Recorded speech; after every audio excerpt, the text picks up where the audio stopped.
Hello everyone, welcome to Hunter Explain. आज मैं black corporation के चैप्टर 1 एक्सप्लेन कर रहा हूँ। चैप्टर 1 की स्टार्टिंग में हमें बताया जाता है कि यह कहानी जोशियन डायनेस्टी के समय की है और इसका वास्तविकता से कोई लेना देना नहीं। फिर हमें बताया जाता है कि एक इतिहासकार ने कहा है, चांसलर मतलब राजा का अपने लोगों के प्रति प्यार दुनिया की सबसे अच्छी चीज है। राजा का यह कार्य है कि वह सुनिश्चित करे कि एक गुलाम से भी ज्यादा कार्य न करवाया जाए। उसके बाद हम एक राजा को देखते हैं जो अपने मंत्रियों से कह रहा होता है कि रेलवे रिपेयरिंग का कार्य कब तक पूरा होगा, जिस पर वह मंत्री कहता है, महाराज हमें इसमें 3 महीने और लगेंगे। जिस पर राजा कहता है कि 3 महीने? तुम लोग चाहते हो कि मेरी प्रजा को 3 महीने तक तकलीफ में रहना पड़े? यह तो बहुत ज्यादा समय है, इस कार्य को 1 महीने में खत्म करो। जिस पर वह मंत्री कहता है, लेकिन महाराज यदि हम इसे 1 महीने में पूरा करेंगे तो इसमें बहुत सी समस्याएं आएंगी। 1 महीने में काम खत्म करने के लिए हमें मजदूर और गुलामों की संख्या को बढ़ाना पड़ेगा, जो कि आपके प्लान के हिसाब से नहीं होगा। हम चाहते हैं कि आप अपने डिसीजन पर एक बार फिर से विचार करें। जिस पर राजा कहता है, मुझे लगता है तुम लोगों को कुछ गलतफहमी हो गई है। यदि तुम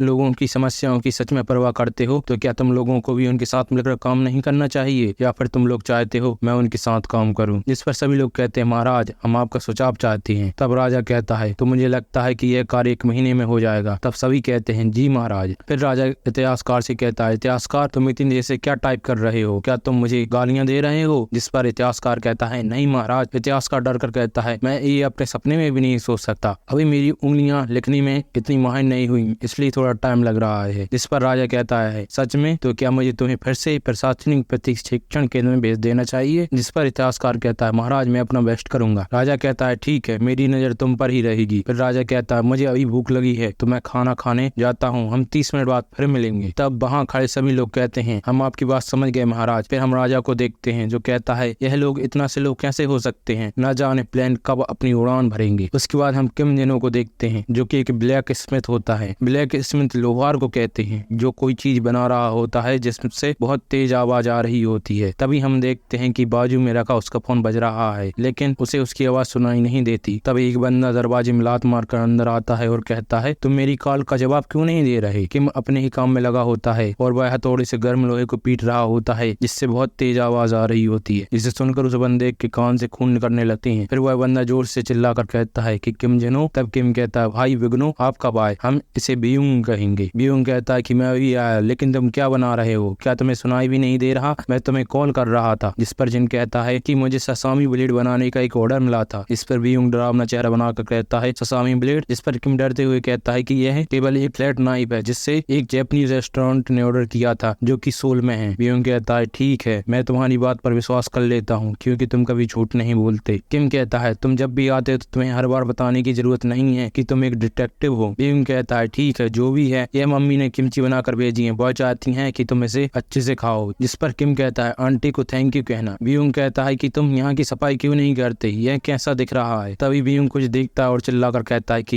यह क्या है? तुम कमीने, क्या तुम दिमाग से पैदा हो जो ऐसी चीज कोरिया में बना रहे हो? हम देखते हैं कि बियुंग के हाथ में गन होती है। किम कहता है कि ये एक ओवरसीज कॉस्प्लेयर ने इसे बनाने का ऑर्डर दिया था। बियुंग शांत होकर कहता है, अच्छा, मुझे लगा तुमने एक रियल गन बना दी, और उसे चेक करता है जिसमें स्टील वायर होता है, जिसे देखकर बियुंग किम के सर पर टपली मारकर कहता है कि कमीने, तुमने स्टील वायर का उपयोग प्रॉप में क्यों किया? जिस पर किम कहता है, यदि मैं इसे बना रहा हूँ तो मैं बहुत अच्छे से और कस्टमर की जरूरत के हिसाब से इसे बनाने वाला था। इस पर बियुंग किम की कॉलर पकड़कर कहता है, कमीने, तो तू यहाँ इसलिए आया है ताकि तू कभी ये चीजें बनाते वक्त मुश्किल में पड़ जाए तो तू मेरी मदद से बच जाए। जिस पर किम कहता है, ऐसा नहीं है। तब बियुंग उसे घूर कर देखता है और कहता है, तो तू मुझे अपनी स्टोरेज क्यों नहीं दिखाता? जिस पर किम कहता है, तुम उसे क्यों देखना चाहते हो? जिस पर बियुंग कहता है, तो क्या मैं एक वारंट लेकर आऊं जब तुम दिखाएगा? और उसकी स्टोरेज चेक करता है और पूछता है कि तुम्हें इतने सारे केमिकल्स की जरूरत क्यों पड़ती है? जिस पर किम कहता है, मुझे मेटल को गलाने और तोड़ने और दूसरे कामों के लिए इनकी जरूरत पड़ती है। बियुंग कहता है कि तुमने इसे लीगली तो खरीदा है ना, यदि तुमने कोई भी प्रॉब्लम खड़ी की तो तुम मेरे हाथ से मारा जाएगा। जिस पर किम कहता है, मैं ऐसा नहीं करूंगा। बियुंग कहता है, क्या सच में? क्या मुझे एक ऐसे इंसान पर विश्वास करना चाहिए जो किसी के लिए प्राइवेट गन्स भी बनाता है? तभी उससे पूछता है, तुम्हारे घर में यह कैसी स्मेल आ रही है? तब किम कहता है, यह मेरी फील्ड से आ रही है। बियुंग कहता है, क्या तुम फील्ड में भी काम करने लगे हो? जिस पर किम थोड़ा हिचकिचाते हुए बोलता है कि मैं वो पोटेशियम नाइट्रेट बना रहा था। जिस पर बियुंग किम को गुस्से में देखकर कहता है, तुमने पोटेशियम नाइट्रेट के बारे में अभी क्या कहा? जिनको नहीं पता मैं उनको बता दूं कि पोटेशियम नाइट्रेट का उपयोग गन पाउडर बनाने में होता है। किम कहता है कि मुझे गन पाउडर की जरूरत थी, मैं चेक करना चाहता था कि मेरे द्वारा बनाई गई राइफल सही से काम कर रही है कि नहीं, और तुम्हें तो पता ही है कि गन पाउडर हासिल करना कितना मुश्किल काम है।